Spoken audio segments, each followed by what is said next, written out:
Hello বন্ধুরা, চলে আসলাম একটা রান্নার ভিডিও নিয়ে। আজকের রান্নায় থাকছে সাধারণ কিছু রান্না। তো চলো ভিডিওটা স্টার্ট করা যাক। প্রথমেই নিয়ে নিয়েছি তাজা পটল। পটলগুলো ভালো করে ধুয়ে দুদিকের মাথা কেটে মাঝ বরাবর হালকা করে চিড়ে নিতে হবে। এবার এর মধ্যে সামান্য নুন আর হলুদ মাখিয়ে কিছুক্ষণ রেখে দেব। এরপর কলমি শাকগুলোকেও ভালো করে ধুয়ে কেটে নিচ্ছি।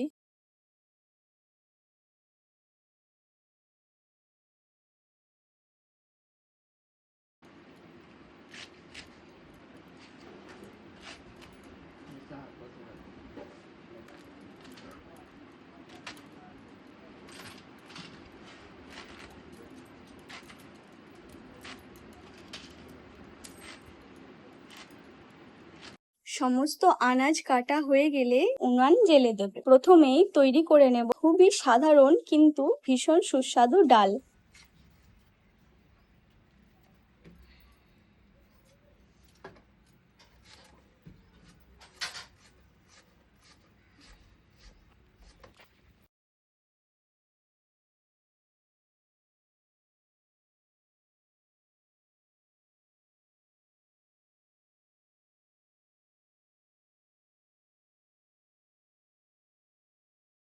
প্রথমে ডালগুলোকে ভালো করে ধুয়ে তার মধ্যে পেঁয়াজ কেটে নুন, হলুদ গুঁড়ো আর সামান্য তেল দিয়ে ভালো করে মিশিয়ে জল ঢেলে কড়াইয়ে বসিয়ে দিলাম। কড়াইয়েতেও সামান্য পরিমাণে একটু জল ঢেলে সেটাকে এবার সেদ্ধ হতে দিলাম। এবার ডালটা সেদ্ধ হয়ে গেলে সেটা নামিয়ে নিলাম। এবার কড়াইয়ে সামান্য তেল দিয়ে শুকনো লঙ্কা আর পাঁচফোড়ন দিয়ে ডালটা দিয়ে দিচ্ছি। ডালটা কিছুক্ষণ ফুটিয়ে নিচ্ছি। একেবারে সাদামাটা এই ডালটাই কিন্তু গরম ভাতের সঙ্গে খেতে অসাধারণ লাগে।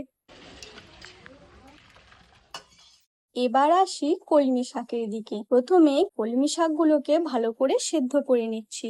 ভালোভাবে সিদ্ধ হয়ে গেলে শুকনো লঙ্কা আর পেঁয়াজ দিয়ে ভালো করে ভেজে নিচ্ছি।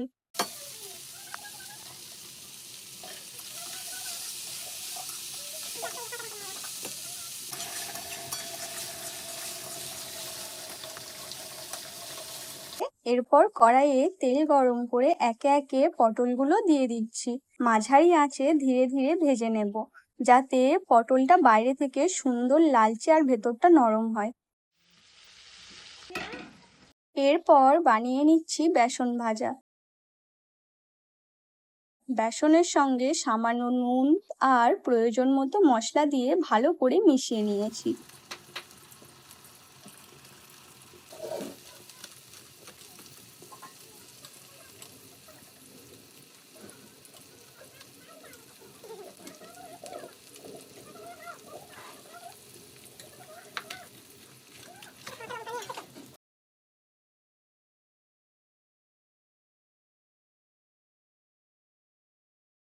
কড়াইয়ে তেল গরম করে মিশ্রণটা দিয়ে ধীরে ধীরে ভেজে নিচ্ছি।